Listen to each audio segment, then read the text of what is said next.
Peringatan, saya bukan penasehat keuangan. Video ini hanya berupa informasi dan edukasi saja. Lakukan riset kalian sendiri bila ingin terjun ke dunia investasi. Ingat, investasi kripto dapat menimbulkan kerugian yang cukup besar. Hai, selamat datang di channel The Web Venture di Weekend Crypto. Minggu ini pergerakan cryptocurrency berwarna merah pada umumnya jatuh sejatuh-jatuhnya. Bisa dikatakan cryptocurrency mengalami crash yang sangat besar, Bitcoin turun 17%, Ethereum turun 23%, dan diikuti oleh cryptocurrency lainnya yang turunnya itu 2 digit, 21%, 27%, 29%, 40%, dan tentu saja topik utama minggu ini yang paling hot dibicarakan di banyak platform adalah Terra. Sekarang Terra urutannya ada di 78. Jadi koin Terra ini tadinya ada di 10 besar, sekarang ada di urutan 78, turunnya adalah 100%.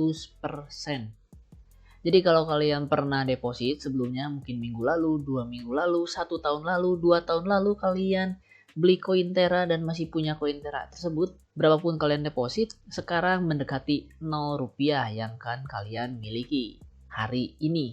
Ini crash yang sangat-sangat gila sih ya. Turunnya 100%. Kalau kita lihat di sini, Terra itu sempat ada di $100 tanggal 6 April 2022, hanya bulan lalu. Lalu setelah itu mengalami crash. Di tanggal 5 Mei ini masih ada di angka $86, lalu turun ke $0,00001 saja di hari Sabtu ini 14 Mei. Jadi ini penurunan yang sangat gila hanya beberapa hari aja. Kenapa ini bisa turun? Salah satunya karena ada orang atau institusi atau pemain besar lah ya yang mengambil keuntungan secara gila-gilaan. Jadi ada yang menjual UST. UST itu adalah stable coin dari Luna ini, sister coinnya. Jadi UST itu terhubung dengan Luna ini.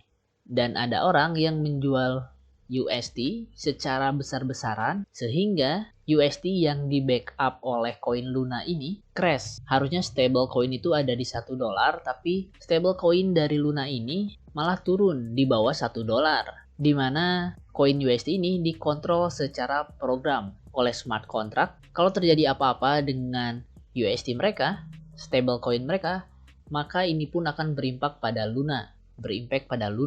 Itu kenapa Luna mengalami crash. Salah satu penyebab utamanya adalah ada yang menjual USD secara besar-besaran.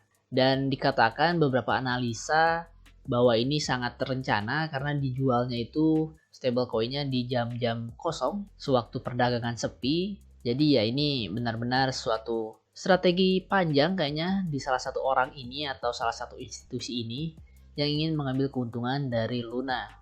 Ini mungkin menjadi pelajaran juga bagi kita yang berinvestasi di cryptocurrency. Hati-hati dengan project di mana kita berinvestasi. Pastikan kita menginvestasikan ke project yang benar-benar memiliki fundamental yang sangat baik dan juga sudah terpercaya, bukan asal-asalan ya. Yang pasti sih kalau gue pribadi, koin yang pasti akan gue investasi adalah Bitcoin. Kalau gue pribadi ya, not financial advice. Kalau gue pribadi, gue masih tetap percaya pada Bitcoin. Dan gue masih akan berinvestasi di Bitcoin sesuai dengan yang gue rencanakan menggunakan dollar cost averaging. Jadi kalau turun sekian persen, gue akan beli. Turun lagi, gue akan beli. Karena gue masih yakin bahwa Bitcoin akan naik kembali.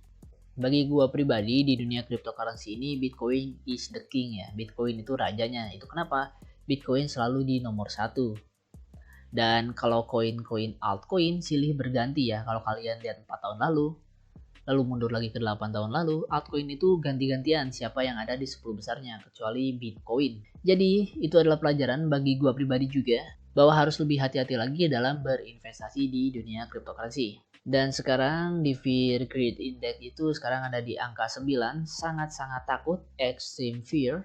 Karena ya melihat grafik yang merah di mana-mana, tentu saja para investor pun akan sangat ngeri ya untuk berinvestasi. Takutnya tentu saja yang ditakutkan oleh para investor adalah nilai-nilai cryptocurrency menjadi nol. Tapi gue sangat-sangat ragu itu akan terjadi.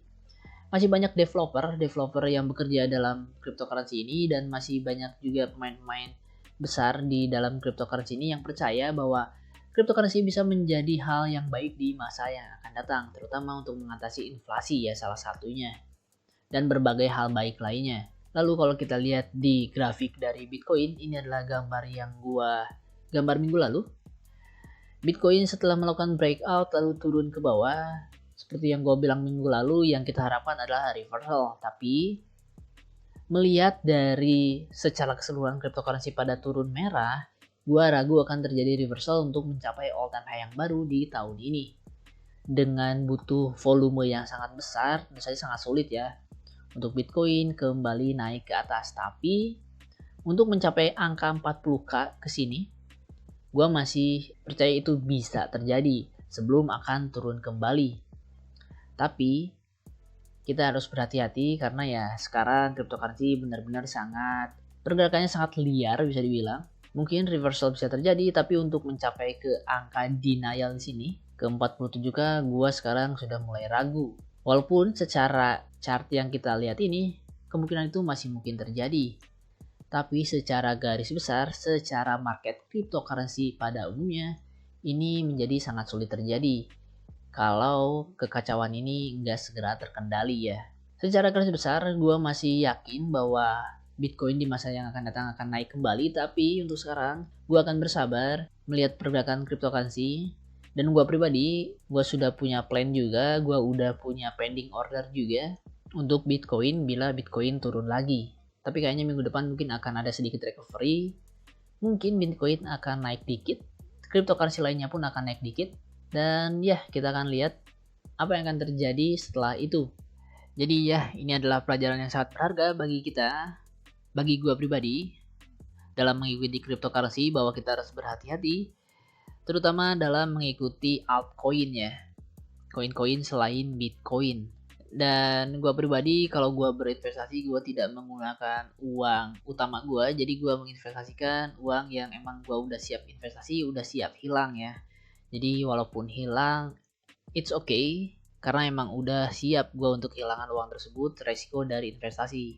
Ketika kita berinvestasi, kita akan sangat dekat dengan resiko. Jadi kita harus membiasakan diri bertemu dengan resiko. Kalau kita sudah menang, kita pun harus bersiap untuk kalah. Kalau gue pribadi sih seperti itu ya. Ini adalah pelajaran yang sangat berharga bagi gue pribadi, dan ya, gue berharap Bitcoin bisa segera recovery. Tapi untuk tahun ini menuju all time high yang baru sih, gue sekarang mulai pesimis untuk Bitcoin menuju all time high di tahun ini. Mungkin kita akan lihat kembali all time high setelah halving berikutnya di tahun 2024 atau 2025. Tapi kita harus lihat dulu minggu per minggu, bulan per bulan, bagaimana pergerakan dari Bitcoin ini sebelum kita bereaksi. Jadi ya, demikian aja video gua minggu ini. Thanks for watching and see you in my next update video, and bye.